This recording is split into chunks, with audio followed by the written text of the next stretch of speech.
తిమ్మాపురం అనే ఊరిలో ఒక రైతు ఉండేవాడు. అతని పేరు రామయ్య. రామయ్య ఇంకా తన భార్య పద్మ ఇద్దరూ ఒక చిన్న ఇంట్లో నివసిస్తూ ఉండేవారు. అయితే రామయ్యకి పొలం లేదు.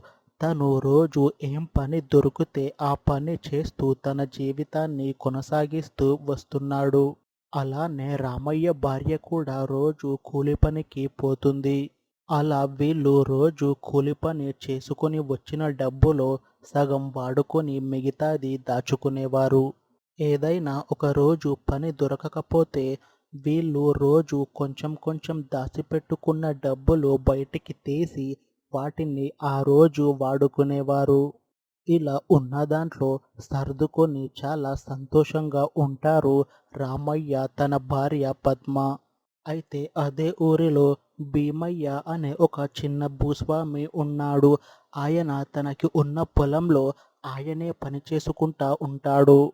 పొలంలో వచ్చిన ధాన్యాలు ఇంకా పొలంలో పండిన పంటని అమ్ముకొని చాలా సంతోషంగా జీవించేవాడు. ఇలా ఉండగా ఒకరోజు భీమయ్య ఇంటికి తన దగ్గరి చుట్టమైన తన చిన్న బావమరిది వస్తాడు. అప్పుడు భీమయ్య తన బావమరిదిని చూసి ఇలా అంటాడు, "ఏం